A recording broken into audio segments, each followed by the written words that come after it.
जय श्री कृष्ण। ये कहानी है भगवान श्री कृष्ण के जन्म की। ये कहानी शुरू होती है मथुरा राज्य से। उस दिन संपूर्ण मथुरा राज्य सुंदर ढंग से सजा हुआ था। और क्यों न हो, आखिर आज राजा उग्रसेन की पुत्री देवकी का वसुदेव के साथ विवाह जो होना है। विवाह के दूसरे ही दिन जब वर वधू को विदा किया जा रहा था तो देवकी के भाई कंस ने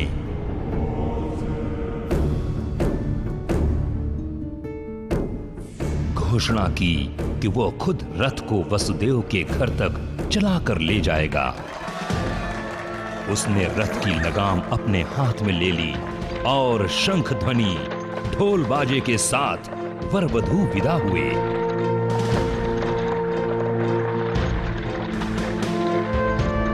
मथुरा के लोगों ने वर वधू पर पुष्पों की वर्षा की और नाचते गाते हुए खुशियां मनाई।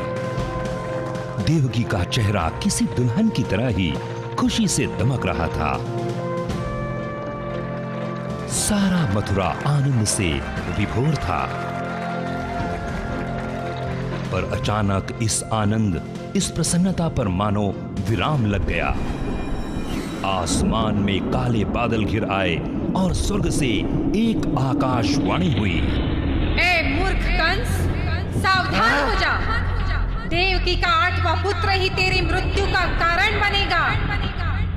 ये सुनते ही कंस के पैरों तले जमीन फिसल गई। उसने देवकी और वसुदेव की तरफ क्रोध से देखा और वो दोनों भय से कांपने लगे।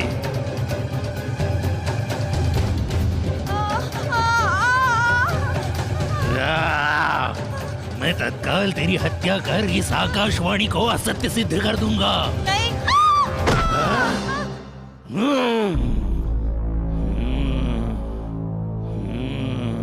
हे कंस, तुम ये क्या कर रहे हो?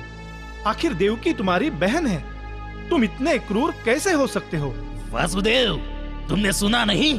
अपने प्राणों की रक्षा के लिए मुझे इसकी हत्या करनी ही होगी।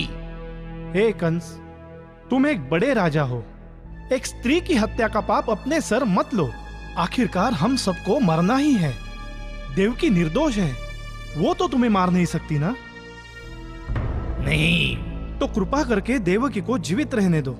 मैं ये वचन देता हूँ, वो जब भी किसी बालक को जन्म देगी मैं उसे तुम्हें सौंप दूंगा और फिर तुम उसका जो चाहे वो कर सकते हो।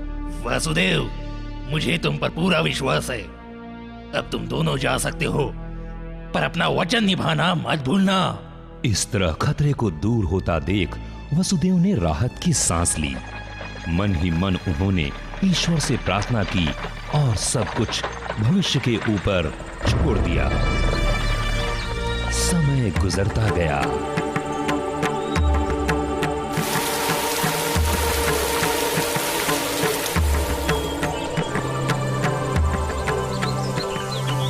आखिर वो दिन आ गया जब देवकी ने अपने पहले पुत्र को जन्म दिया। अपने वचन का पालन करते हुए वसुदेव उसे ले गए कंस के पास।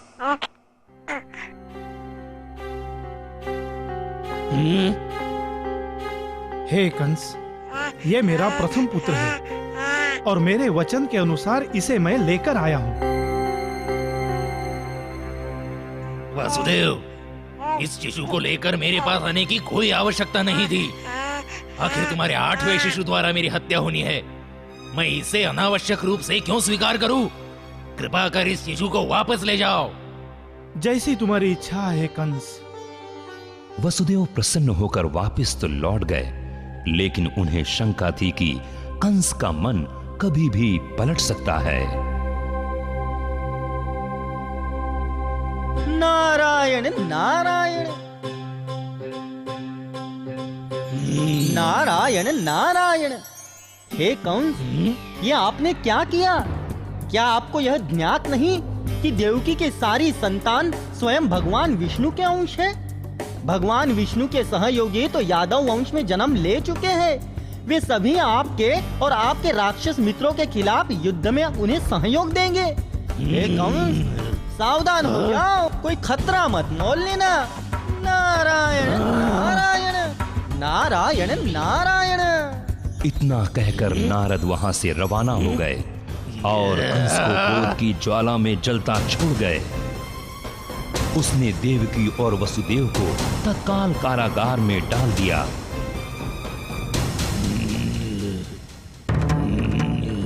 भयभीत देवकी और वसुदेव की आंखों के सामने ही उन्होंने उनके शिशु को मार डाला।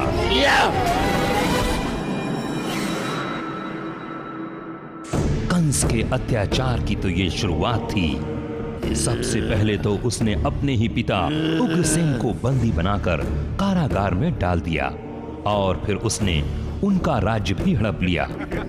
फिर अपने राक्षस मित्रों की सहायता से वो अन्य राज्यों पर भी बलपूर्वक आधिपत्य जमाने लगा।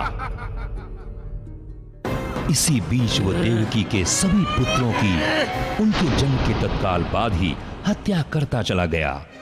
देवकी एवं वसुदेव की पीड़ाओं का मानो कोई अंत ही नहीं था। पर अंततः इस अंधकार के छटने का समय हो चला और आसमान प्रकाशमय हो गया। ये इस बात का संकेत था कि भगवान के अवतार लेने का समय निकट है। देवकी के चेहरे से भी ये समझा जा सकता था। देवकी को इस रूप में मैंने पहले कभी नहीं देखा। हो न हो उसके गर्भ में भगवान की मौजूदगी की वजह से ही उसका चेहरा इस प्रकार दमक रहा है। मुझे उसकी हत्या नहीं, किसी गर्भवती महिला की हत्या, और वो भी अपने बहन की नहीं। ये पाप अपने सिर लेकर मैं अपना जीवन नहीं बिता सकता, कदापि नहीं। सावधान रहो और जैसे ही इस शिशु का जन्म होता है मुझे इसकी सूचना दो। भगवान के अवतरित होने की संभावना से कंस आशंकित था, पर धरती माता भगवान का स्वागत करने को व्याकुल थीं। भगवान के आगमन की संभावना मात्र से मानो सारे लोग प्रसन्न थे। अंततः वह शुभ क्षण आ ही गया जब भगवान ने मानव रूप धारण करते हुए जन्म लिया। बाहर घना अंधेरा था और घनघोर वर्षा हो रही थी। ऐसे लग्न में भगवान ने धरती पर अवतार लिया। देवकी को 8वें पुत्र रत्न की प्राप्ति हुई। देवकी और वसुदेव दोनों ही अपने 8वें पुत्र को देखकर चकित रह गए। दोनों के चेहरे पर आश्चर्य था और दोनों ने श्रद्धा पूर्वक अपने हाथ जोड़ लिए।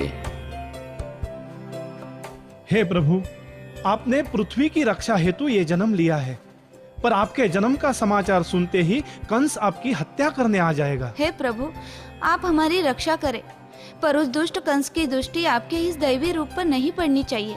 अतः आपसे विनती करते हैं कि आप सामान्य शिशु का रूप धारण कर ले।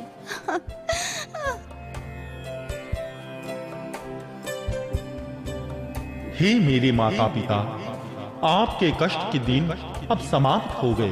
धरती माता ने लंबे समय तक राक्षसों के कुकृत्यों को सहन किया है।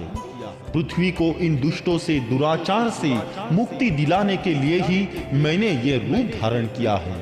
पिताश्री, आपसे विनती करता हूँ कि आप मुझे अपने मित्र नंद के घर ले चले, जहाँ उनकी पत्नी यशोदा ने एक बालिका को जन्म दिया है। उस बालिका को यहाँ ले आकर मुझे यशोदा के बगल में सुला दे। ऐसा बोलकर भगवान अंतर्ध्यान हो गए और भगवान ने एक शिशु का रूप धारण किया और एक चमत्कार हुआ। वसुदेव और देवकी बेड़ी मुक्त हो गए। कारागार के द्वार अपने आप खुल गए। वहां के सैनिक गहरी निद्रा में सो गए और ऐसे समय वसुदेव उस बालक को लेकर नंद के घर चल पड़े।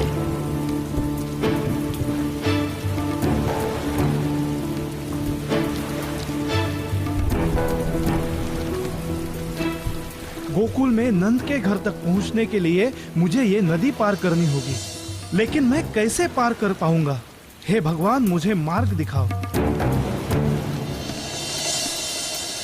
और नदी ने वासुदेव और उनके पुत्र के लिए रास्ता बना दिया। वसुदेव सुरक्षित नदी के उस पार पहुंच गए।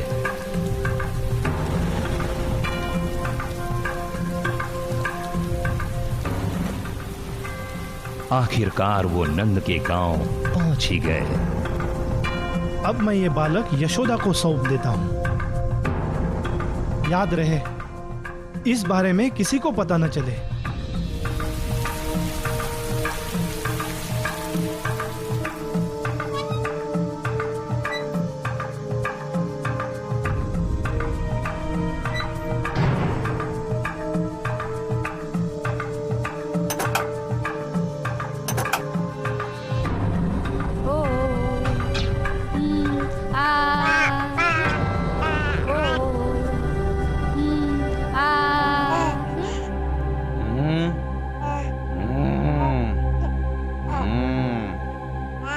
मुझे महाराज को इस बारे में तत्काल सूचना देनी होगी।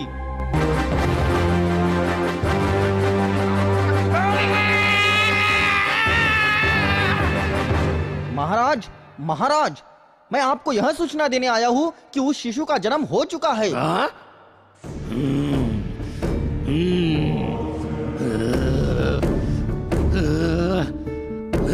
नहीं भ्राता, इस शिशु को न मारो। यह बच्ची मुझे दे दो, क्योंकि इसके पहले तुमने मेरे सारे निर्दोष बच्चों को मार डाला है, और यह तो एक बालिका है। इतनी छोटी बच्ची आखिर तुम्हारा क्या बिगाड़ पाएगी? कृपा कर छोड़ दो इसे। इसे छोड़ दूं? नहीं, किसी कीमत पर नहीं। तुम्हारे इस 8वीं संतान को मरना ही होगा। अरे मूर्ख, निर्दोष शिशुओं की हत्या करने से तुम्हें कोई लाभ नहीं होगा। तुम्हारे संहारक का जन्म कहीं और हो चुका है। सही समय पर वह तुम्हारा संहार करेगा। इसलिए भगवान की इच्छा को टालने का दुस्साहस मत कर।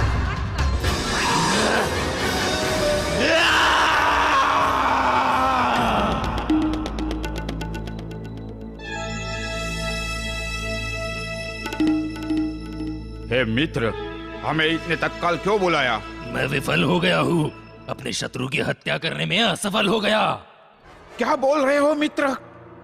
हाँ, ये सच है। मेरे संहारक ने जन्म ले लिया। और अब आप सब मुझे ये बताइए, मुझे क्या करना चाहिए? सबको मार डालो। हाँ, मथुरा एवं उसके आसपास के सभी नवजात बालकों को मार डालो। पर ये कौन करेगा? और कौन? तुम्हारी बहन पूतना।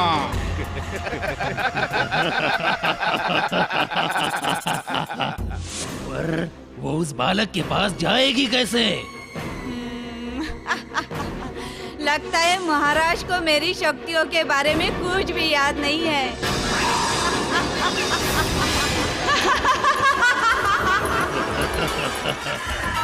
अब मुझे ये विश्वास हो गया है। जाओ पुतना, जाओ, जाकर मेरे शत्रु की हत्या करो और मुझे वो सुखद सूचना दो।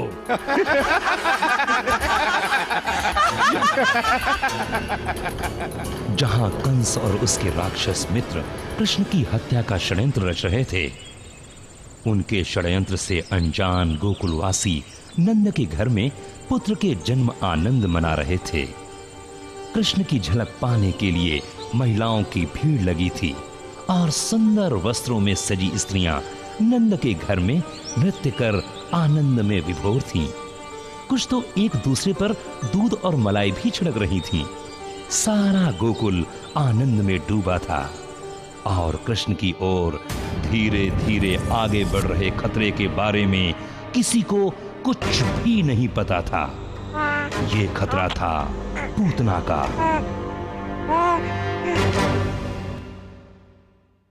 अरे अब बहुत हो गया, जरा उसे सोने तो दो।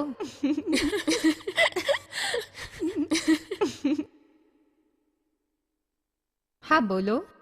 मैं अभी यहाँ आई हूँ और बच्चे को ठीक से देखा भी नहीं। थोड़ी देर रुक सकती हूँ? हाँ हाँ क्यों नहीं, पर इसे जगाना मत, उसे सोने दो।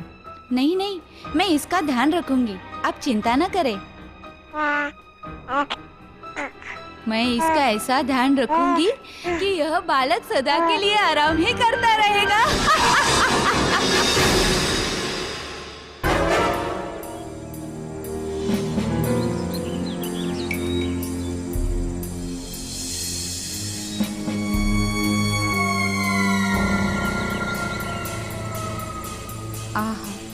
अब मेरा विष युक्त दूध धीरे धीरे तुम्हारी जीवन लीला का अंत करेगा। धीरे धीरे।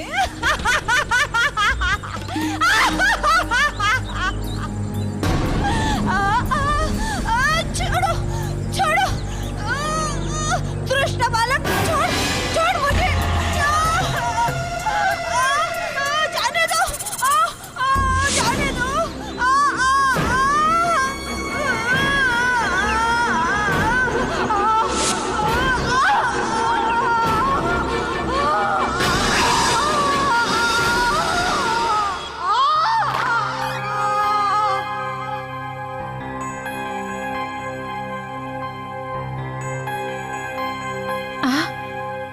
मेरा बच्चा कहाँ गया वो? मेरा बच्चा! दुष्ट बालक, छोड़!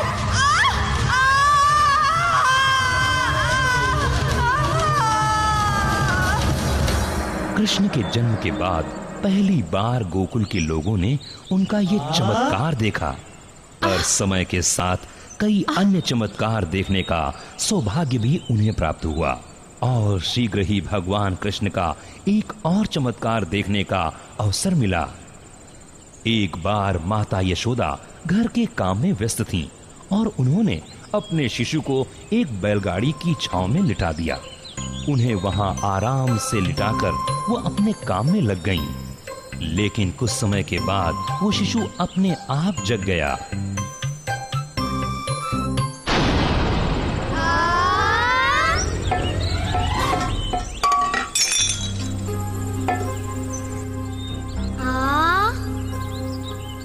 इतनी भारी बैलगाड़ी अपने आप कैसे उड़ सकती है? मैंने देखा, उस बच्चे ने उस बैलगाड़ी को मारा और वह आकाश में उड़ गई। ये कैसे संभव है? तुम झूठ बोल रहे हो। पर मैंने भी देखा है। ये तुम्हारा दोष नहीं, तुम्हारी कम आयु की वजह से तुम बोल रहे हो। अरे चलो, हमें दूसरा काम करना है। इस घटना से उन्हें जितना आश्चर्य हुआ उतना ही आश्चर्य कंस को भी हुआ।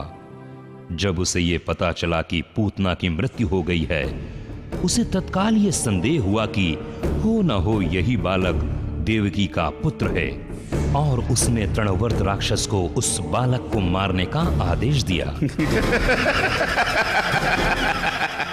राक्षस तृणवर्त पूतना से भी ज्यादा शक्तिशाली और चतुर था।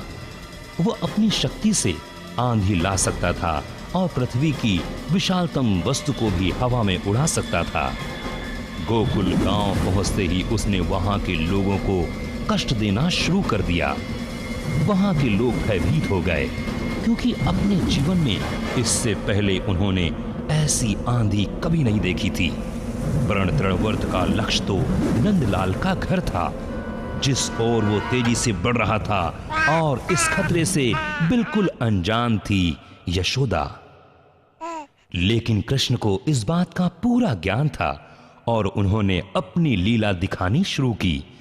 यशोदा को ऐसा लगा मानो बालक का भार बढ़ता ही जा रहा हो और वो उसे उठा पाने में असमर्थ हो गई।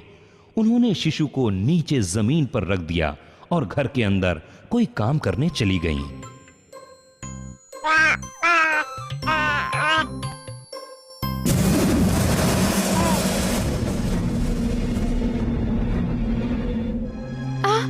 मेरा बच्चा कहाँ गया वो? मैं यही तो उसे छोड़कर गई थी।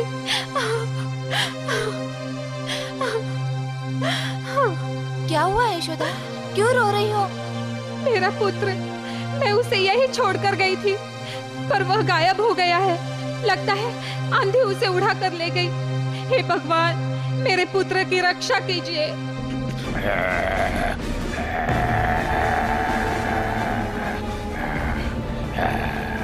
ये बालक तो अत्यंत भारी है। मैं भारी से भारी वस्तु को भी तिनके की तरह से उठा सकता हूँ, पर ये बालक तो भारी होता जा रहा है। नहीं, मैं अब उसे और नहीं उठा सकता।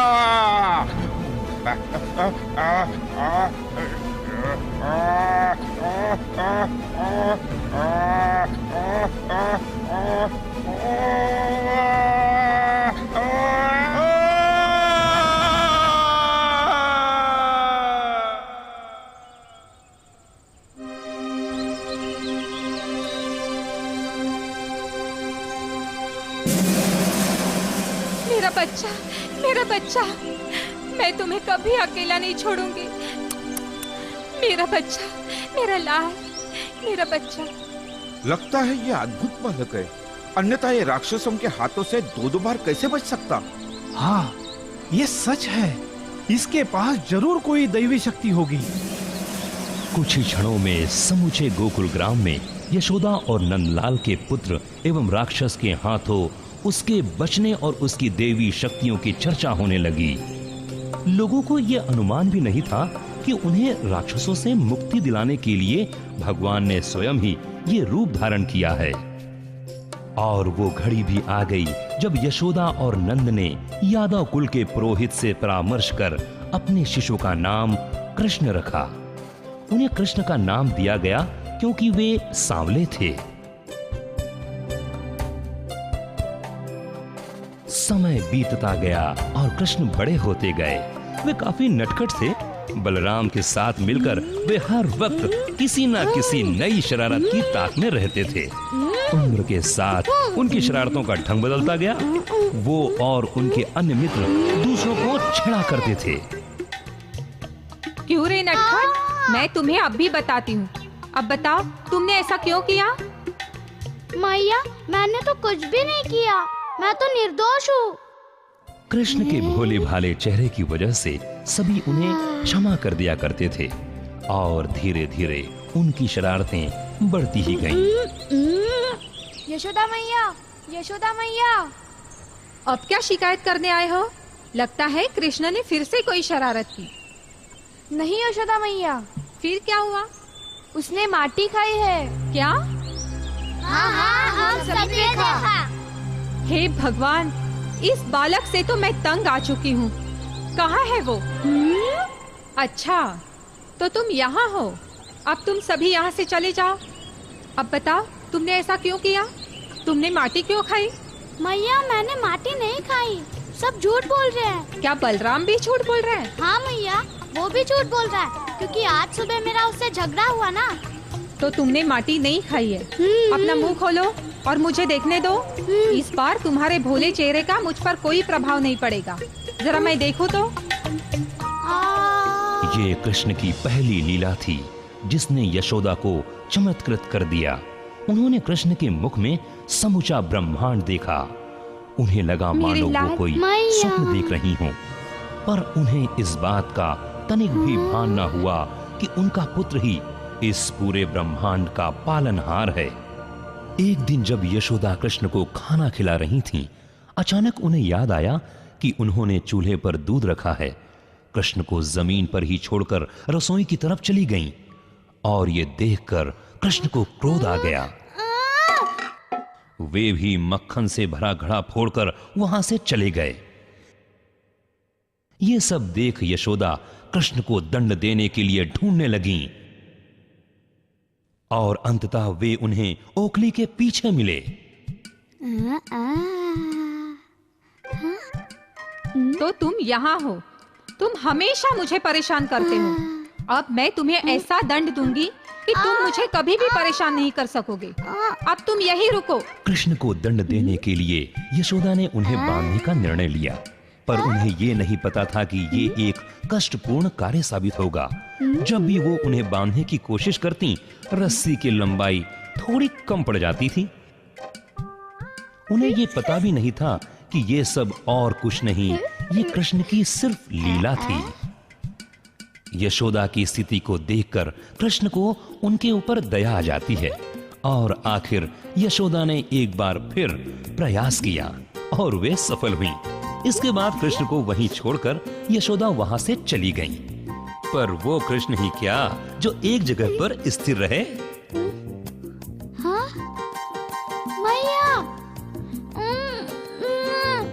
मुझे कुछ करना पड़ेगा ताकि मैं यहाँ से छूट सकूं। बंधन से स्वतंत्र होने के प्रयास में कृष्ण घर से बाहर आ गए और वे दो अर्जुन वृक्ष के बीच फंस गए।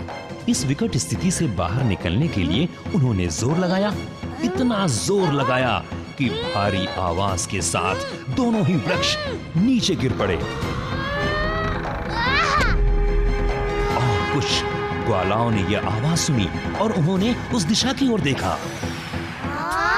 और उन्होंने ये भी देखा कि उस वृक्ष से 2 चमकते हुए व्यक्ति बाहर निकले और कृष्ण को वंदन करके वे गायब हो गए।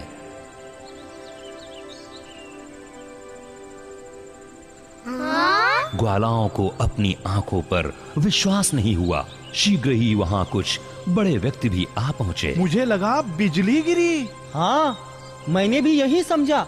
अरे लेकिन वो वृक्ष तो देखो। पर वो कृष्ण उधर क्या कर रहा है? मैंने ही उसे उन पेड़ों को गिराते हुए देखा। क्या यह कैसे हो सकता है? यह बिल्कुल संभव नहीं। इतना छोटा बालक ये कैसे कर सकता है? पर हमने उसे ऐसा करते हुए देखा है। हाँ, और हमने 2 चमकते हुए लोगों को बाहर निकलकर गायब होते हुए भी देखा है। पहले तुमने कहा कि उस बच्चे ने पेड़ को गिराया, फिर तुमने कहा कि 2 चमत्कारी पुरुष बाहर निकले। तुम पर ना विश्वास करना ही मूर्खता है। पर हम पे भरोसा रखो। हमें तुम्हारी इन कहानियों पर बिल्कुल विश्वास नहीं है। उनका तुम्हारे ऊपर विश्वास हो या न हो, लेकिन मेरा विश्वास है तुम पर। जहाँ जहाँ ये बालक होता है वहाँ वह अघटित घटनाएं हो रही है। गोकुल के ग्रामवासियों की सभा में भी इसी घटना की चर्चा थी। कुछ वृद्ध लोगों ने यह सुझाव दिया कि समूचे गांव को वृंदावन स्थानांतरित कर देना चाहिए। इस सुझाव पर सभी सहमत हो गए। शीघ्र ही सारे गोकुलवासी गांव छोड़ने की तैयारी में लग गए और शीघ्र ही वो घड़ी भी आ गई जब सारे लोगों ने वृंदावन की तरफ प्रस्थान किया।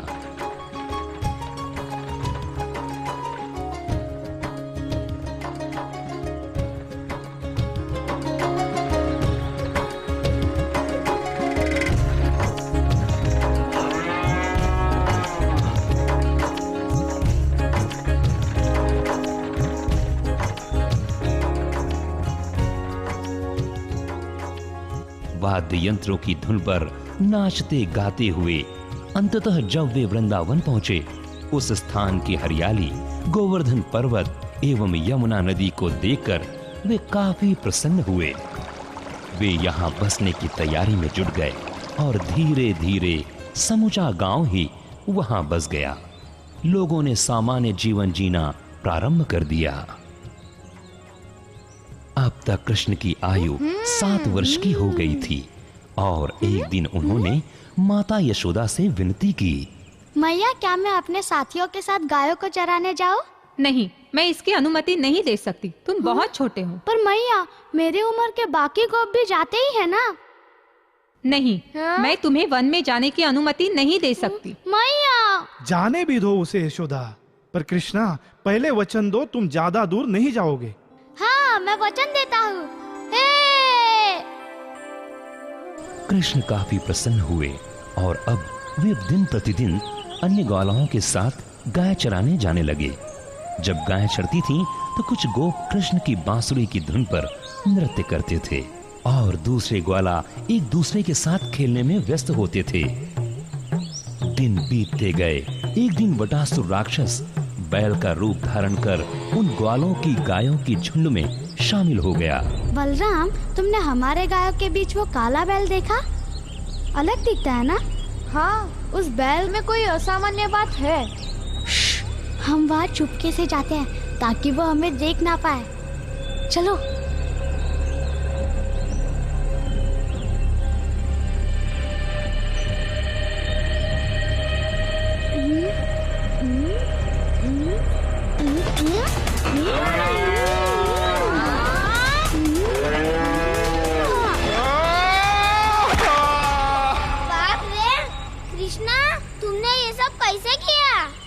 यदि मैं उस स्थान पर होता तो मैं उस गाय का एक पैर भी नहीं उठा सकता, और तुमने तो पूरी गाय को ही।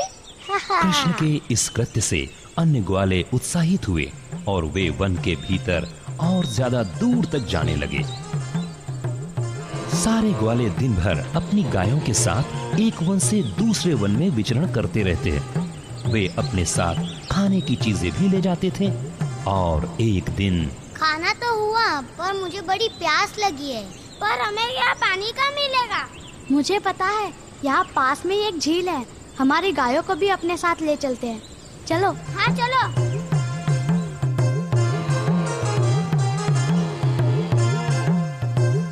वे सारे वहां पहुंच गए और झील के पानी से अपनी प्यास बुझाने लगे। उन्हें ये नहीं पता था कि बकासुर नामक एक विनाशकारी खतरा उनके सामने आ खड़ा हुआ है।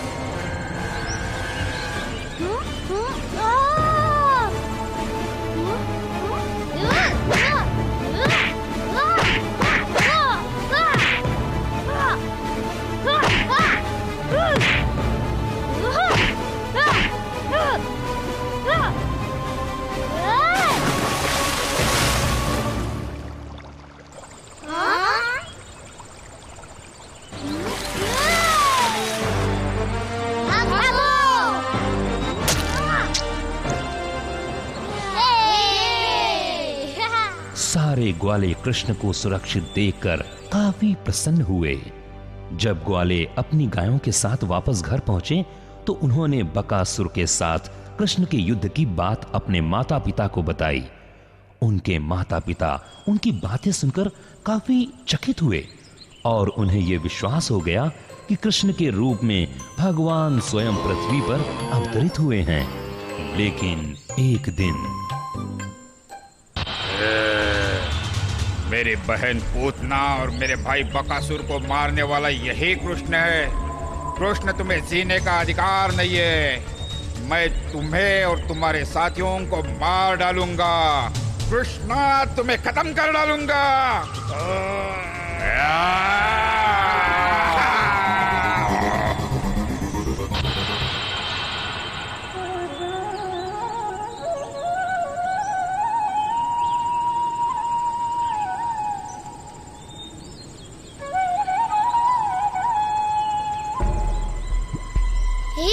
ये क्या है? मुझे सबको बुलाना चाहिए। सुनो, सब इधर आओ। देखो इधर क्या है। अरे क्या कमाल है ना। पर ये है क्या? उसकी लाल जीप तो देखो, ऐसे लगता है कि ये लाल सड़क ही है। हाँ, क्यों ना हम अंदर जाकर देखें, वहाँ है क्या? हाँ, क्यों नहीं। आओ हम सभी अंदर चलते हैं। हाँ, क्यों नहीं। चलो चलो चलो। नहीं नहीं, अंदर मत जाओ, वो हमें निगल जाएगा। डरो मत, वो हमारा कुछ नहीं कर पाएगा। और अगर कुछ कर भी लिया तो कृष्णा है ना हमारे साथ। कृष्णा उसे कुचल देगा। चलो अंदर चल के देखते हैं। और एक एक करके सारे ग्वाल अघासुर के मुख में जाने लगे।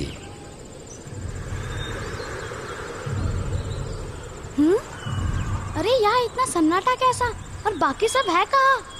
अरे बाप रे, रुको, वहाँ पर खतरा है। आगे मत जा, रुको, अंदर मत जा। मुझे विश्वास हो गया है कि कृष्ण अपने साथियों को बचाने के लिए आ जाएगा। रुको, आ जाओ कृष्ण, आ जाओ। रुको। आओ, मैं तुम्हारी प्रतीक्षा कर रहा हूँ। जैसे ही तुम अंदर आ जाओगे मैं अपना मुंह बंद करूंगा। इससे पहले कि ये अजगर अपना मुख बंद कर दे, मुझे उन सबको बचाना होगा।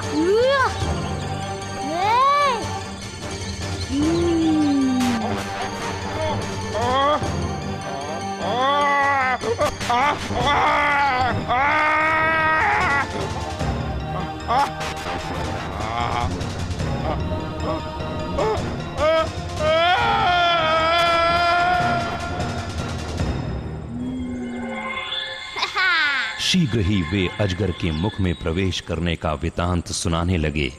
लेकिन उन्हें ये पता नहीं था कि कृष्ण ने अघासुर का वध नहीं किया होता तो वे सभी उस अजगर के पेट में ही मर जाते। क्या कमाल का था, लेकिन कितनी गर्मी थी। अरे मूर्ख, गहरी खाई में गर्मी ही होती है। देखते ही देखते वो विशाल अजगर ग्वालों के खेलने की एक जगह बन गया। पर कुछ दिन बाद उस स्थान से वे ऊब गए और एक दिन एक ग्वाले ने यह सुझाव दिया। मुझे पता है, पास ही एक घना जंगल है और वहाँ पे बहुत सारे मीठे फल है। पर क्या? वहाँ पे एक धेनुकासुर नामक राक्षस एक गधे के रूप में रहता है, पर आज तक वहाँ गया हुआ कोई वापस नहीं आया। तुम्हें क्या लगता है कृष्णा, वहाँ जाना चाहिए? क्या आप अलग अलग तरह के मीठे फल खाना चाहोगे? हाँ। बलराम, जवाब मिल गया। अब चले? हाँ बंधु।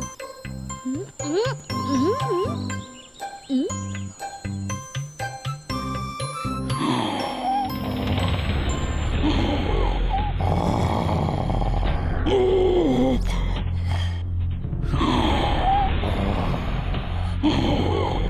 कैसा शोर है? इस जंगल में आने का किसने साहस किया? धेनुकासुर क्रोधित हुआ और उसकी अनुमति के बिना आए हुए ग्वालों को दंड देने के लिए उसने एक गधे का रूप धारण किया। लगता है वो आ गया। कौन? धेनुकासुर। चलो भागो, चलो भागो।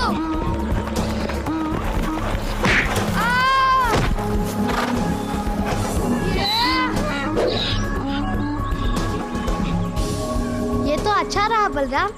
अब चलो हम फलों का आनंद ले। पर बाकी सब किधर गए?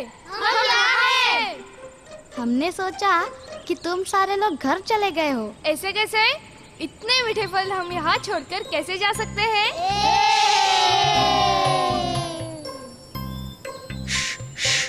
ये आवाज सुन रहे हो? अब क्या हुआ? भागो! लगता है वह धेनुकासुर को ढूंढते हुए आए हैं। तो आओ हम उनका काम थोड़ा आसान कर दे। कृष्ण और बलराम मिलकर एक के बाद एक सभी गधों को मारने लगे।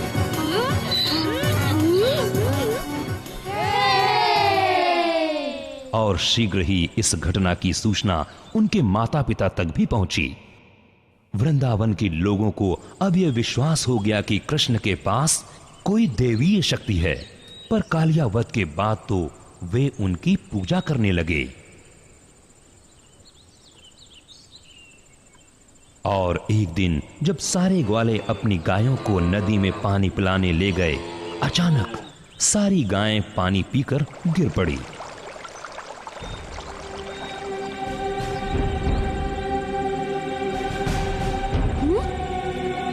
अरे बाप रे!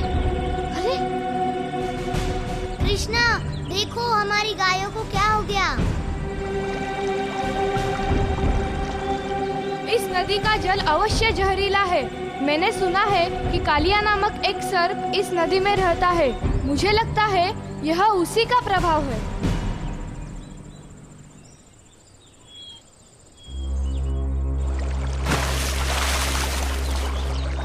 यदि इस नदी में कालिया है तो आज उसे मरना ही होगा।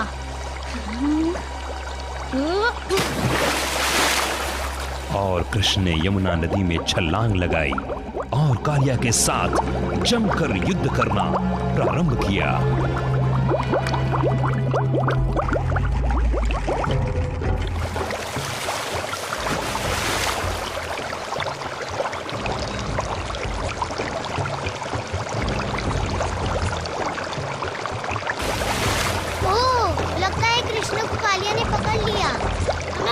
को बताना चाहिए।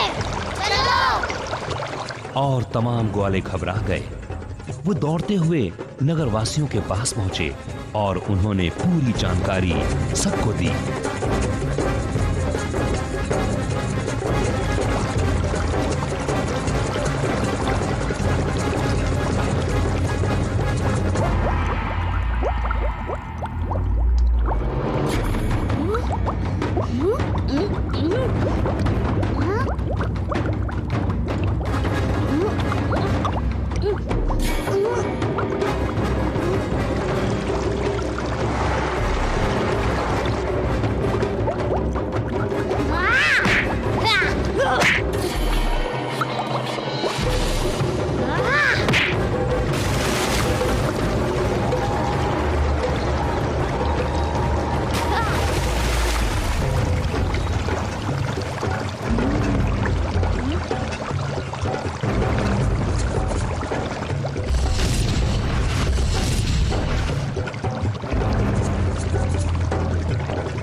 आप तो ईश्वर है, अतः मेरे पति के कुकर्मों को क्षमा कर दे।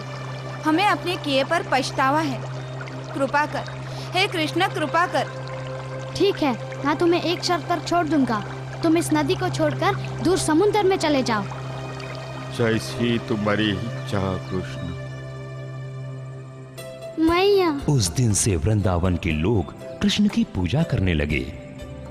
दिन बीतते गए और शीघ्र ही वर्षा ऋतु का आगमन हुआ। वृंदावन के निवासी देवराज इंद्र की आराधना के लिए यज्ञ की तैयारी में जुट गए। कृष्ण ने यह देखा और ये सुझाव दिया कि उन्हें इंद्र की बजाय गोवर्धन पर्वत की पूजा करनी चाहिए। वृंदावन के लोगों ने उनका यह सुझाव मान लिया और वे गोवर्धन पर्वत की पूजा करने लगे। इससे देवराज इंद्र को काफी क्रोध आया और उन्होंने वृंदावन वासियों को सजा देने का निर्णय लिया। इंद्र का क्रोध भारी वर्षा के रूप में वृंदावन वासियों पर कहर बनकर टूटा।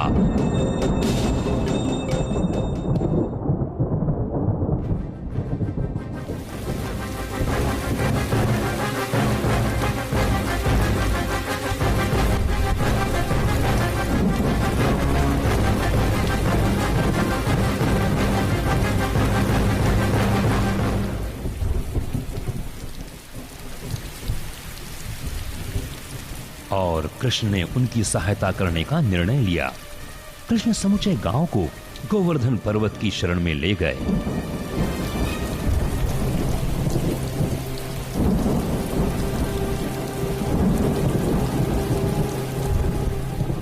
गांववासी तब अचरज से भर गए जब उन्होंने ये देखा कि कृष्ण ने समूचा गोवर्धन पर्वत को उठा रखा है।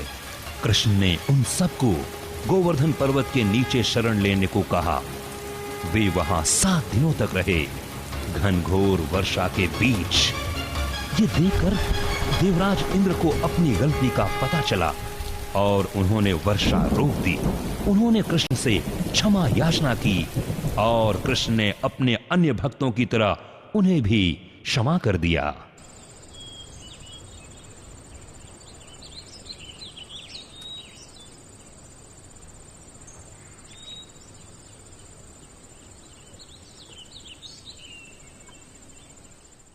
शीघ्र ही यह सूचना कंस तक पहुंची। उसने सोचा हो न हो ये देवकी का ही पुत्र होगा और उसने एक षड्यंत्र रचा। मैं एक कुश्ती प्रतियोगिता का आयोजन करूंगा और अपने बलवान पहलवानों से कहूंगा कि वे कृष्ण एवं बलराम के साथ कुश्ती लड़े और उनका वध करे। पर इससे पहले कि वो मेरे पहलवानों से मिले, उन्हें मेरे शक्तिशाली हाथी कुवल्यपीड़ से निपटना होगा, जिसमें सहस्त्र हाथियों की शक्ति है। यदि कृष्ण उसके सामने आ गया तो वो उसे किसी चींटी की तरह कुचल देगा। ये सोचते हुए उसने अक्रूर को कृष्ण एवं बलराम को कुश्ती प्रतियोगिता में भाग लेने के लिए आमंत्रित करने का आदेश दिया।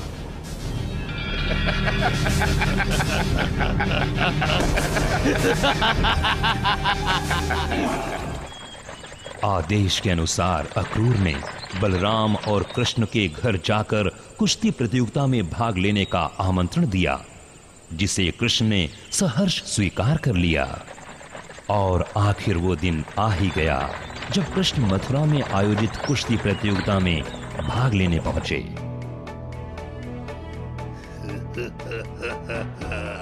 कृष्ण, मथुरा में तुम्हारा स्वागत है।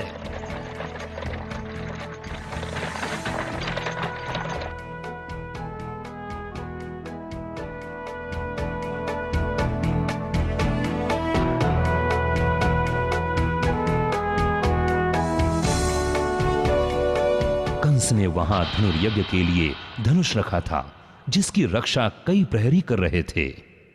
ये धनुष सुंदर तो है, लेकिन क्या ये उतना ही शक्तिशाली है? कृष्णा वो देखे बगैर कैसे समझेगा? तो फिर चले। कृष्ण और बलराम रक्षकों का सामना करते हुए उस धनुष तक पहुंचे। जैसे ही कृष्ण ने उस धनुष को उठाया, उस धनुष के 2 टुकड़े हो गए। मेरा धनुर्यज्ञ के लिए रखा धनुष किसी ने तोड़ दिया। कौन हो सकता है वो? ये बात जब कंस को पता चली तो वो बहुत परेशान हुआ। और कंस को उन दोनों से मिलने की इच्छा जागृत हुई।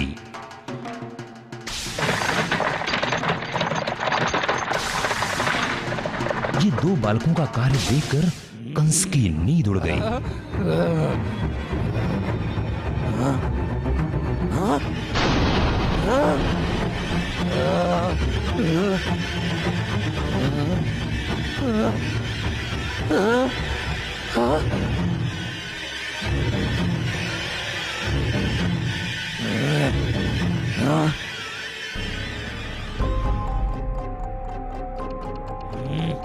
इस कृष्ण ने मेरे जीवन को नरक बना दिया है और इसके ही कारण मुझे नींद तक नहीं आती। बस एक दिन और, कल कुश्ती के मैदान में इसका वध कर दूंगा। तुम्हारा अंत निकट है कृष्णा, तुम्हारा अंत निकट है।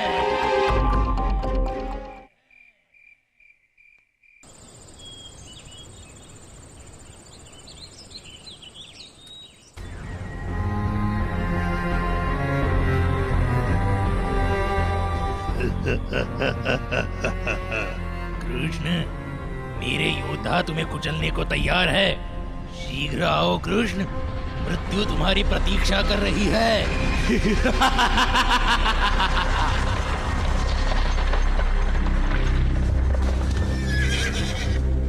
हे प्रहरी, हमारी राह से हट जा और हमें प्रवेश करने दो। मैं तुम्हें अंतिम बार चेतावनी दे रहा हूँ, यदि तुम हमारे मार्ग से नहीं हटते तो तुम्हें और तुम्हारे हाथी को तत्काल ही यमराज से मिलना होगा, समझे?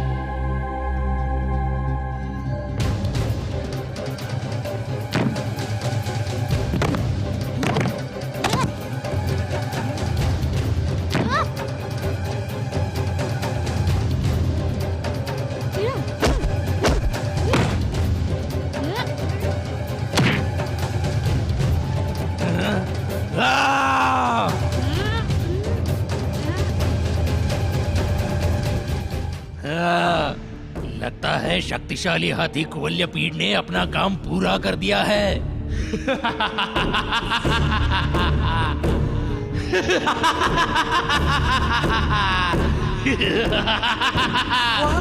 वो आ गए वो।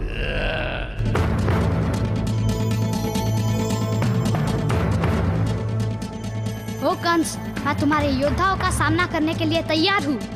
कृष्ण, तुम्हें पता नहीं तुम मृत्यु के मुख में प्रवेश कर चुके हो।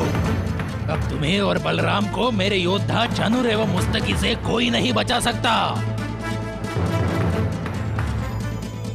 इन दो युवकों ने बड़े ही आत्मविश्वास से कंस की चुनौती को स्वीकार कर लिया।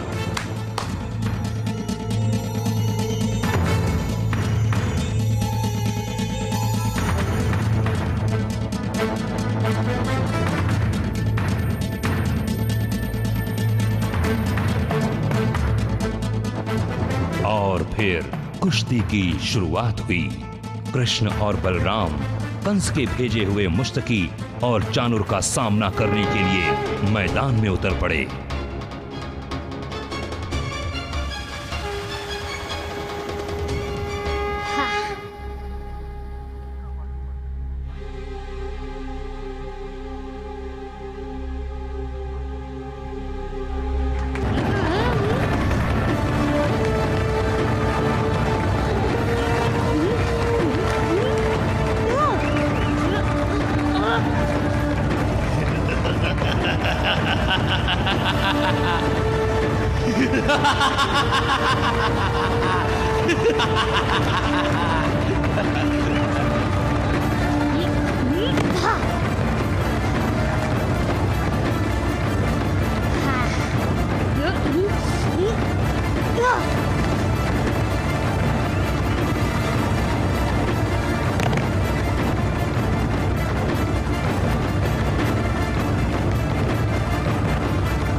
आखिर ये कंस का धैर्य टूट ही गया और उसने अपने रक्षकों को उन्हें मारने का आदेश दिया। सैनिकों, मार डालो इन दोनों को। कंस के आदेश के अनुसार सारे सैनिक उन्हें मारने के लिए दौड़े, लेकिन इन सभी के लिए बलराम अकेले ही समर्थ थे। और वहीं दूसरी तरफ कृष्ण कंस की तरफ दौड़ पड़े।